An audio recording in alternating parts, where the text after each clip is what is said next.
여호와께서 사무엘에게 이르시되 그의 용모와 키를 보지 말라. 내가 이미 그를 버렸노라. 내가 보는 것은 사람과 같지 아니하니 사람은 외모를 보거니와 나 여호와는 중심을 보느니라 하시더라. 아멘. 찬양 다 같이 앉아갈까요?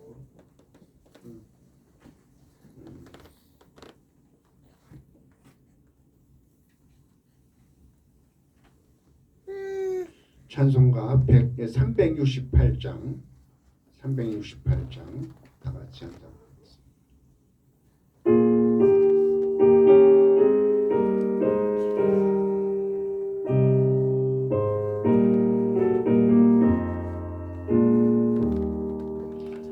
주 예수여 은혜를 내려주사 곧 중함께 하옵소서.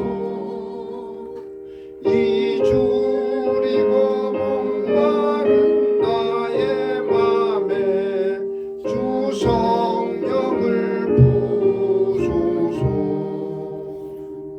주 예수여 충만한 은혜 내 영혼에 부소서. 주 예수만 나의 힘 되고 내 만족함 됩니다. 주 예수여 죄에서 풀어주사 날 정결케 하옵소서. 이 세상의 유혹이 나의 맘에 틈 못하게 하옵소서. 주 예수여 충만한 은혜 내 영혼에 부소서. 주 예수만 나의 힘 되고 내 만족함 됩니다. 내 양음이 전사와 씨름하던 그 믿음을 주옵소서. 이 세상의 물결이 흉흉해도 날 평안케 하옵소서. 주 예수여 충만한 은혜 내 영혼에 부소서. 주 예수만 나의 힘 되고 내 만족함 됩니다.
예수여 충만하노래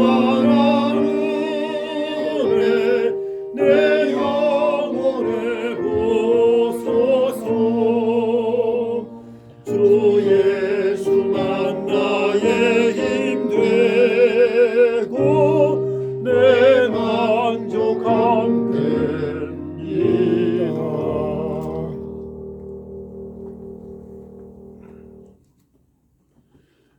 잠깐 기도합니다.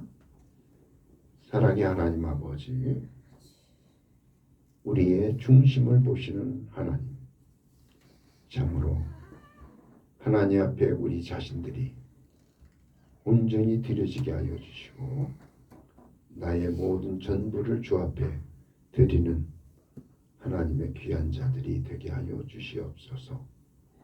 오늘 주님의 말씀 가운데 중심을 보시는 하나님에 대해서 이 말씀을 우리가 나눌 때에도 은혜를 내려주시고 하나하나 잘 깨달아서 하나님의 말씀대로 순종하고 행동하는 참된 그리스도인들이 되게 하여 주시옵소서.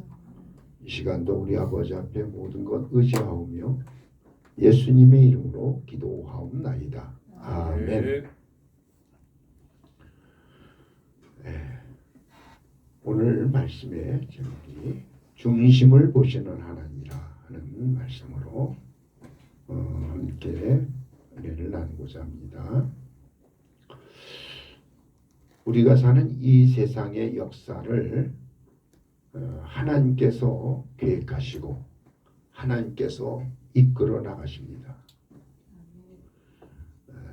우리가 볼 때는 그냥 사람들끼리 모여서 살아가는 것 같지만은 이 역사의 배후에는 하나님이 계셔서 하나님의 모든 것들을 다 주장하시고 이끌어 나가시는 겁니다. 그래서 우리는 이 세상의 이 역사를 볼 때에 두 가지의 역사를 우리가 보게 되는데, 하나는 그냥 세계 역사가 있고 또 하나는 하나님께서 일하시는 하나의 그 선교 역사가 있습니다. 세상의 눈으로 보는 역사는 세계 역사, 학교에서 우리가 세계사라고 이렇게 배우고 있지만은 그러한 그 일반 역사가 있는가 하면은 하나님의 눈으로 보는 역사는 세계의 그 선교 역사, 하나님의 선교 역사입니다. 그래서 우리는 정말 이 역사를 볼 때에도 세상의 눈으로 보게 되면은 그 역사는 그냥 하나의 껍데기예요. 그러나 이 지금 이 돌아가는 이 세상의 역사를 하나님의 눈으로 보게 되면은 거기에는 하나님의 우리에게 말씀하시고 우리에게 주시는 그러한 놀라운 비밀이 이 역사 속에 담겨져 있기 때문에 우리는 하나님의 눈으로 이 세상의 모든 역사를 볼 수 있는 그러한 눈이 열려져야 될 줄로 믿습니다. 그래서 역사를 보더라도 하나님의 일하심과 역사하심을 볼 수 있는 그 알맹이 역사, 중심의 역사를 보아야 역사를 제대로 보는 것입니다. 예를 들어서 몇 년 전에 그 시작한 그 우크라이나 전쟁 같은 것을 보면은 왜 이 전쟁이 일어났는가 하는 문제를 우리는 하나님의 시각으로 봐야 됩니다.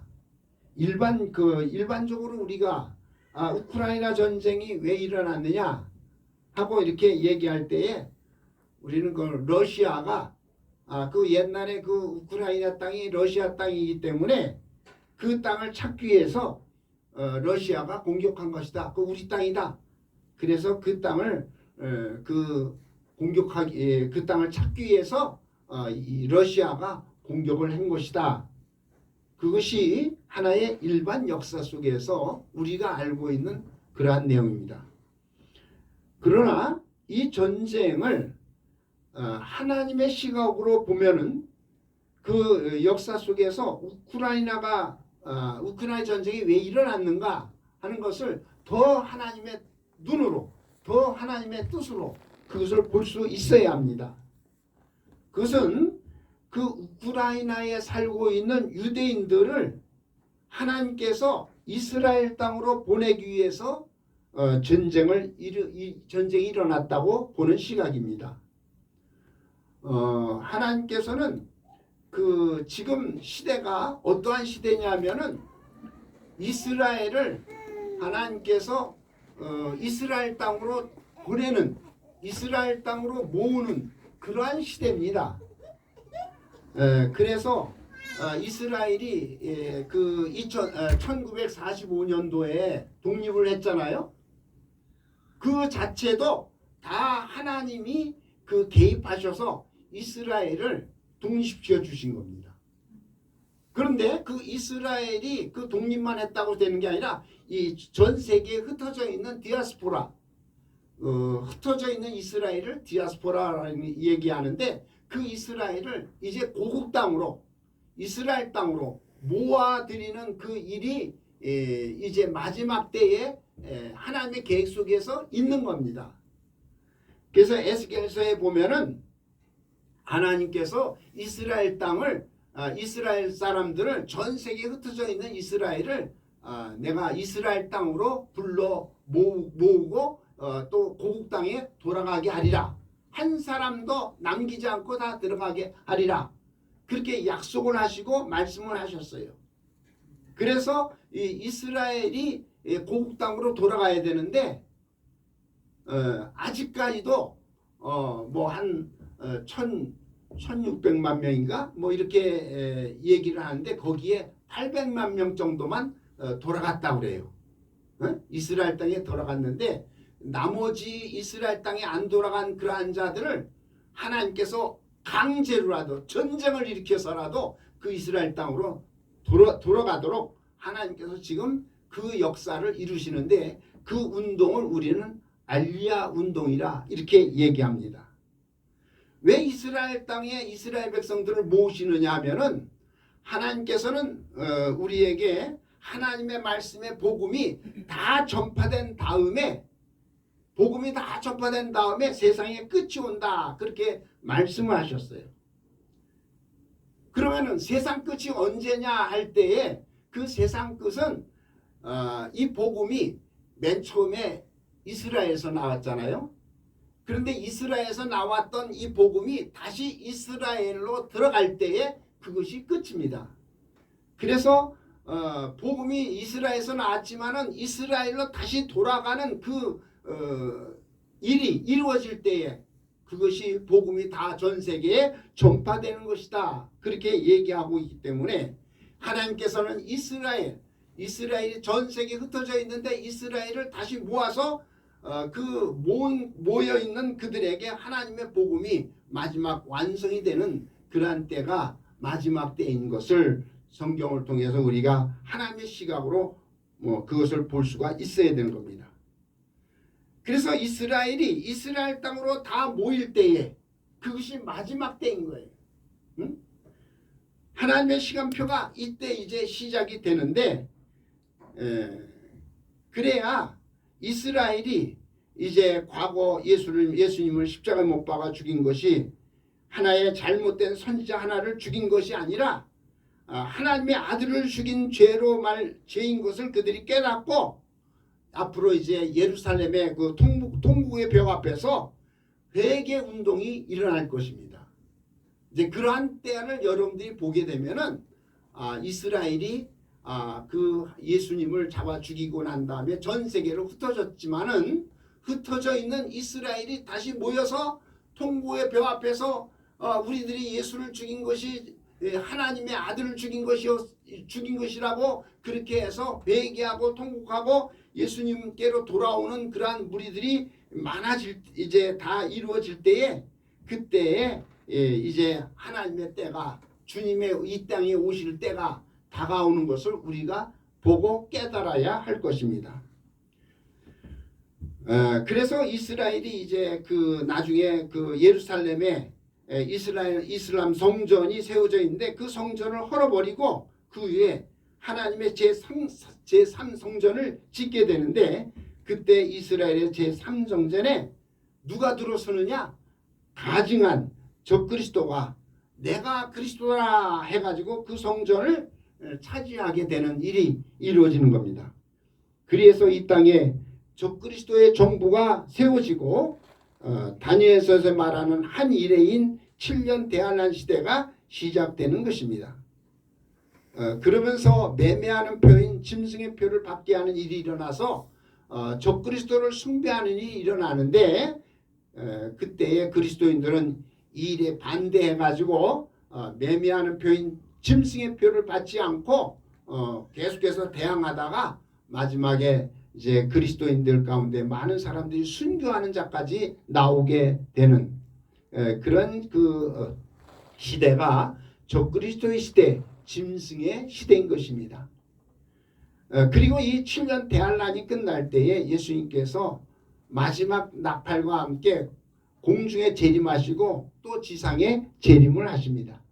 그때 세상 사람들이 다 죽임을 당하고 천년이 탈 때까지 심판을 기다리게 되는데 믿는 자들은 예수님 재림할 때에 부활해가지고 천년왕국으로 들어가서 천년 동안을 누리며 살게 되는데 이 기간을 우리는 자범죄를 회개하는 두루마기를 빠는 기간으로 또 상급을 누리는 기간으로 삼으시는 겁니다.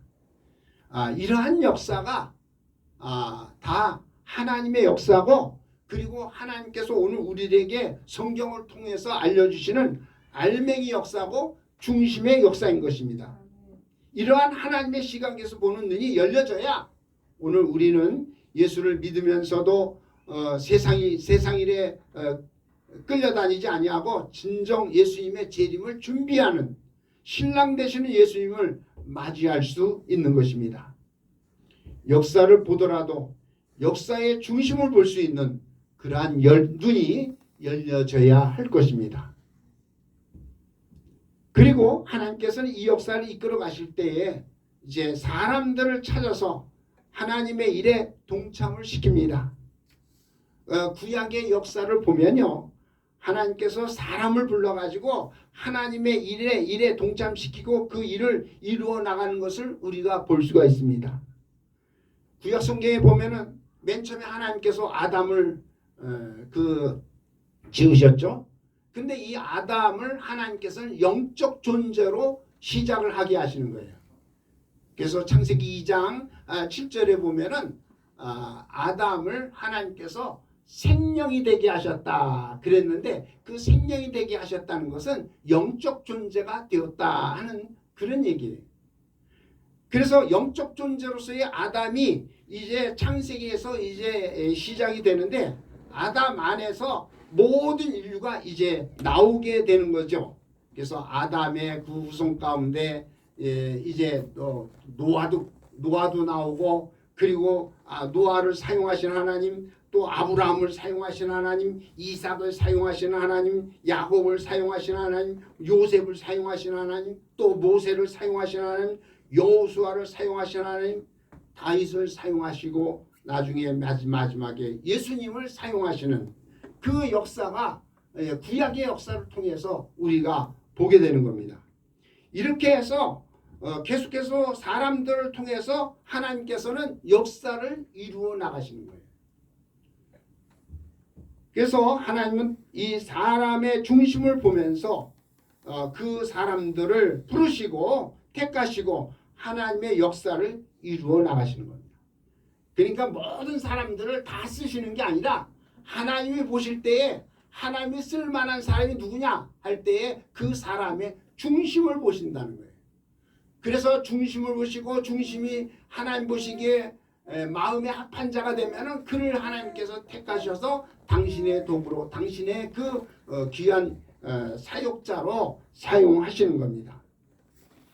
그래서 하나님께서는 역사 속에서 오늘 여러분들을 바라볼 때에 나의 중심도 보고 계신 것을 알아야 합니다. 하나님께서 나를 사용하실까? 나를 버리실까?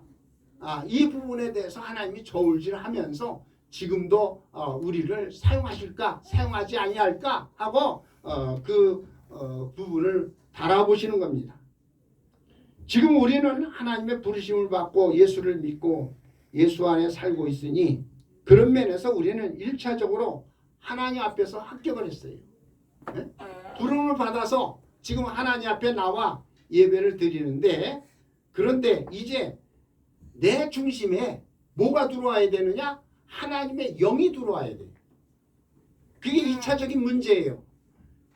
그전에는 그냥 우리가 예수님을 내 입으로 고백하고 예수님을 믿습니다, 그렇게 했지만, 이제는 두 번째는 내 안에 하나님의 영이 들어오셔서 내 안에 거주하셔야 되고 내 안에 머물러 계셔야 되고, 그래서 그것이 바로 오늘 우리가 뭐냐, 성령을 받았느냐 하는 문제입니다. 성령을 받아야 정말 우리는 진정 거룩한 자가 되고 거룩한 삶을 살아가는 것입니다. 예수는 이 세상에 오셔서 세상에서 우리를 만나 주셨지만은, 성령님께서는 우리 중심에 오셔서 내 안에 오셔서 내 영혼 가운데 오셔서 나를 만나 주시고 나와 함께 일하시는 분이십니다. 그래서 내가 정말로 중심을 다해서 내 영혼이 정말 주님을 사모하면서 그 주님을 내가 모시기를 원한다고 할 때는 성령님이 그때 임하시는 겁니다.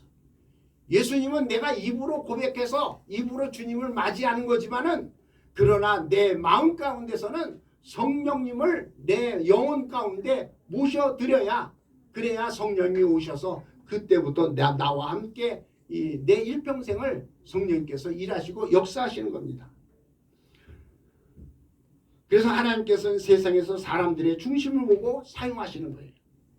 우리가 여기서 중심이라고 하는 그러한 말은, 그것은 뭐냐면 성경에서는 심령이라고 하는 말을 씁니다. 영혼이라고 하는 말을 써요. 속사람이라고 하는 말을 써요. 사람은 두 개의 사람이 있잖아요. 겉에 사람 내가 여기 있고 또 안에 속사람이 있어요. 그 속사람이 바로 뭐냐? 내 안에 있는 영혼이 바로 속사람이에요. 그래서 하나님께서 나를 사용하기 위해서 나를 바라보고 찾으실 때에 우리의 중심을 보시고, 그리고 우리의 영혼을 보시고 우리의 속사람을 보시는 겁니다. 그래서 믿음을 보시는 거예요. 심령을 보시는 거예요. 마태복음 5장 3절에 보면 심령이 가난한 자는 복이 있나니 천국이 그들의 것이며, 뭘 보시는 거예요? 우리의 심령을 보시고 심령이 가난한 자를 찾는 거예요. 그들이 바로 천국을 소유하게 된다는 것입니다. 하나님의 나라는 사람 중심에서 이루어지기 때문에 우리 하나님께서는 그 속사람을 보시는 거예요. 그래서 하나님의 나라가 어디에 있느냐? 내 안에 있다는 얘기예요. 내 중심 가운데 하나님이 계셔서, 그래서 하나님이 일을 이루어 나가시는 겁니다. 세상 나라는 사람 그 겉에서 다 이루어지잖아요. 겉의 것을 가지고 모든 것들을 판단하고, 그리고 겉의 것을 가지고 역사를 이루어 나간다고 이렇게 얘기하는데, 그래서 하나님의 나라와 세상 나라는 어떤 면에서는 이걸 역설적이라고 얘기합니다. 하나님의 나라하고 세상 나라하고 반대가 된다는 거예요. 대립되어 있는 거예요. 그래서 성경에 보면 겉에는 부자인 그 부자가 그 하나님 나라에 못 들어가고, 오히려 가난한 그 거지 나사로가 하나님 나라에 들어가는 그런 내용을 성경이 우리에게 말해주고 있는 것이 다 역설적인 거예요. 부자는 세상에서 재물을 얻으려고 힘을 다하고 전력을 다했지만은 그 자신의 부를 쌓기 위해서 창고만 짓는 일에 전력을 다했습니다. 그건 껍데기에 다 하나, 껍데기. 그런데 거짓 나사로는 성경에는 구체적으로 언급되어 있지는 않지만은 그 중심을 보시는 하나님께서 나사로를 왜 하나님께서 그 주목하시고 나사로에 대한 얘기를 하셨느냐 하면은, 나사로는 중심이 바로 하나님을 사랑하고 하나님을 향해서 희생하고 하나님을 향해서 봉사하고 그래서 다 하나님 앞에 어떤 면에서는 드렸기 때문에 남은 것이 없는 거지가 된 모습을 우리가 보는 겁니다. 나사로는 중심이, 그 영혼이, 속사람이 하나님을 향하여 있으니 그 영혼이 하늘로 올려져서 아브라함 품에 안겨진 겁니다. 그렇기 때문에 지금도 내가 내 영혼이, 내 중심이 정말로 하나님을 사랑하고 하나님을 향하여 계속해서 내 영혼이 계속 찬양하고 하나님을 부르짖고 찾으며 하나님을 향하여 내 모든 중심이 하나님께로 가 있다고 하면은 그 사람은 반드시 하나님께로 올려지게 될 줄로 믿습니다. 신약성경 요한복음 1장 45절로 51절에 보면은 그 나다나엘이라는 사람이 나옵니다. 그 나다나엘이 이제 예수님을 만나고 이야기를 하는 중에 예수님께서 나다나엘을 향해서 뭐라고 얘기했느냐면요. 그 나다나엘은 참으로 이스라엘 사람이다. 그 속에 간사한 것이 없도다. 예수님은 나다나엘을 봤을 때 겉의 모습을 본 게 아니라 그 속을 벌써 보시고 그 속에 간사한 것이 없도다 하고 중심을 본 것입니다. 그리고 그 나다나엘을 향해서 뭐라고 얘기했냐면 네가 그 빌립을 만나기 전에 네가 무화과 나무 아래 있는 것을 내가 보았다 하고 얘기를 합니다. 그 무화과 나무 아래 있었다는 얘기는 뭐냐면요. 무화과 나무 아래에서 기도를 하고 있었다는 거예요. 이제 구약 성경에 보면은 그 나무 아래에서 그 푸른 나무 아래에서 그런 그 여러분들 성경을 볼 때 그런 내용들이 나오는데 그 푸른 나무 아래에서는요 우상 섬기는 일을 많이 했어요.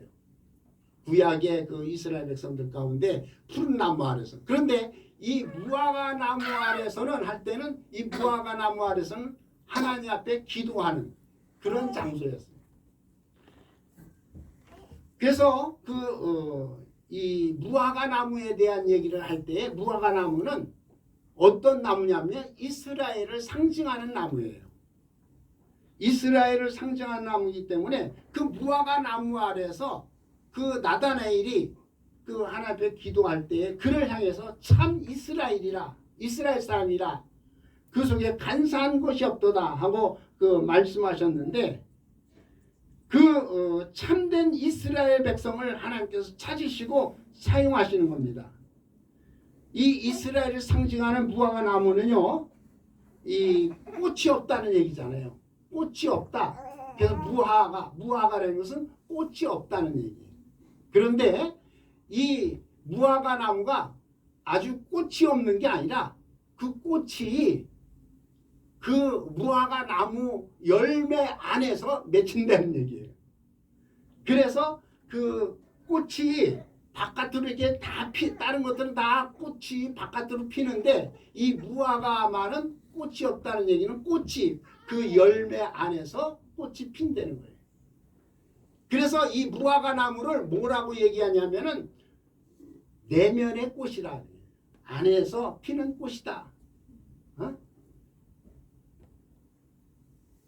중심의 꽃이라는 거예요. 그래서 우리 하나님께서는 지금 이 무화과 나무에 대한 얘기를 말씀하시려고 무화과 나무도 누가 만드셨어요? 하나님이 만드신 거예요. 그래서 우리 사람들을 보실 때 하나님은 무화과 나무같이 참 이스라엘 백성들을 하나님께 보시는 것 같이 사람을 겉에 보시는 게 아니라 속에 있는 그 꽃을 무화과 나무 꽃이 없는 것 같지만 속에 있는 꽃을 보시듯이 우리 사람들의 내면을 우리 사람들의 중심을 보시는 하나님이라는 것을 말씀해 주시는 겁니다.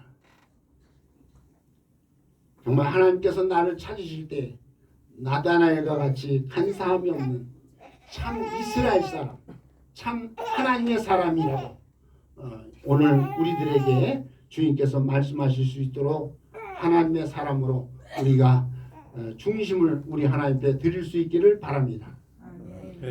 그리고 중심을 보시고 우리 하나님께서는요 중심만 보시고 끝나는 게 아니라 그 중심을 보시고 그 중심을 알기 위해서 때로 시험하시는 하나님이십니다. 겉으로 볼 때도 잘 모르고 중심을 하나님께서 보시는데 그 중심이 이리 갔다 저리 갔다 할 때가 많거든요. 그런데 성경에 보면은 그 중심을 보시고 그리고 그 사람을 당신이 쓰시려고 할 때 몇 번 시험을 하셔요. 그게 누구냐면요, 아브라함이었어요. 아브라함을 하나님께서 보실 때 중심이 하나님 중심인 것을 하나님이 아셨어요. 그런데 하나님 그 아브라함을 한번 시험하십니다. 시험하셔요. 그래서 아브라함에게 네가 나를 정말 사랑하느냐? 네가 나를 사랑하느냐? 그러면 네 아들 독자를 나에게 한번 바쳐봐라. 중심을 주님께서 알아보시는 거예요. 그런데 아브라함은 그 시험이 하나님께서 시험한다고 할 때 그 시험은 넘어뜨리기 위한 게 아니라 알아보기 위한 시험이에요. 그래서 아브라함이 그 아들을 바치나 안 바치나 하나님께서 보시는데 그 아들을 그날 아침에 일찍이 아들을 데리고 모리아 산으로 데리고 가서 그 아들을 하나님 앞에 바치는 그 행위를 하나님이 보신 거예요. 야, 그 아들을 꼭 붙잡아 매가지고 잡아 죽이려고 하는 그 자리에서 하나님은 아브라함의 손길을 멈추고 아브라함아 네가 나를 경외하는 줄을, 네가 나를 사랑하는 줄을 내가 이제야 알았다. 내가 너를 시험에 봤지만은 그 시험에 너는 합격했다. 그리고 난 다음에 하나님께서는 아브라함을 당신의 귀한 그 일꾼으로, 하나님의 그 사명자로, 선지자로 하나님께서 사용하시는 그 내용이 구약성경의 이야기입니다. 이렇게 우리 하나님께서는 중심을 보시고 우리와 함께 하시고 또 우리의 모든 일들을 하나님께서 이제 사용하시는데, 그 구약성경에 나오는 그 요셉과 같은 사람도 하나님께서 사용하신 거예요. 그의 일평생을 하나님께서 그 중심을 보시고 그 중심을 보신 하나님께서 요셉도 하나님이 늘 함께 하셨어요. 여러분, 하나님이 중심을 보시고 나와 늘 함께 할 수 있는 그러한 여러분의 삶이 되어지기를 바랍니다. 시험에도 합격하고 그리고 하나님께서 어디에 가든지 나의 중심을 보시고 나와 함께 하시는, 그래서 요셉은 자기 일생을 살아가는 데 있어서 종살이하고 남의 집에 들어가서 정말 그 일을 하다가 또 옥에 들어가기도 하고 그러한 그 정말 인간으로서 그 사람으로서 당할 수 없는 그런 일들을 당했지만은, 그러나 그런 중에서도 요셉은 하나님이 늘 함께 하셨어요. 그 어려운 중에서도 하나님이 함께 하신 것을 고백하고 그리고 하나님께서 나와 함께 하셨다. 그렇게 얘기했는데, 우리 하나님께서는 정말로 우리 한 사람 한 사람의 그 중심을 보시고 함께 계시는, 함께 일하시는 그러한 하나님이신 줄로 믿습니다. 그래서 우리 그리스도인들은요, 정말 신앙생활 할 때에 항상 그 중심을 하나님 앞에 보이고 끝까지 초지일관해야 됩니다. 지난번에는 하나님 앞에 내 중심을 드렸는데 이번에는 아니야. 그게 아니라 언제든지 내 중심과 내 믿음과 내 영혼을 우리 하나님 앞에 드려서 하나님께로부터 정말로 내가 너와 함께하리라. 내가 너의 평생을 내가 지켜주리라. 이러한 그 하나님의 그 음성이, 하나님의 그 사랑의 고백이 오늘 우리 여러분들에게 들려주기를 주의 이름으로 축원합니다. 겉의 것에 치중해서 형식만 드리는 그러한 자를 누구라고 얘기하냐면 바리새인이라고 해요. 바리새인들은 하나님 앞에 자기 중심을 드리지 않았어요. 겉의 것만 드렸지 중심을 안 드렸어요. 그래서 주님은 그 바리새인들을 향해서 독사의 자식들아, 와 있을진저, 내가 그 겉의 것만 받으려고 하는 거냐? 너의 중심을, 너의 그 속의 것을 원한다. 그 말씀을 주님께서 하신 거예요. 우리의 신앙생활은 속사람부터 시작해서 그것이 어디로 흘러나와야 되느냐? 겉사람에게까지 흘러나오는 거예요. 그래서 속을 먼저 깨끗이 한 다음에 겉도 깨끗이 해야 된다. 이런 말씀이 있는 거예요. 하나님을 진정으로 사랑하는 자는 겉의 것도 그 하나님의 그 하나님을 향한 사랑이 그 속에서부터 겉으로 흘러 그 하나님의 사랑이 나타나야 할 줄로 믿습니다. 신앙생활을 하는 게 보이지 않고 사람에게 보이려고 하기 때문에 다 실패하는 거예요. 사람 보이려고, 사람에게 뭐 이렇게 잘 보이려고, 하나님 앞에 먼저 잘 보이고 하나님이 정말로 옳다 인정을 받고 하나님이 내가 너를 사랑한다, 내가 너를 지켜주리라, 너와 함께하리라, 이러한 그 하나님의 그 선언이 있은 다음에, 그리고 난 다음에 사람에게도 우리가 잘해야지. 하나님 앞에 인정받지 못하면요, 그것은요 신앙생활이 마지막에는 실패하게 됩니다.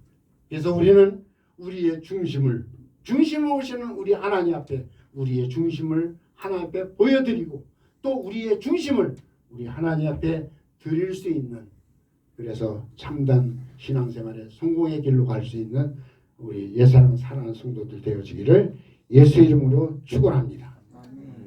이 시간에 우리 다 같이 기도할 때 하나님, 그때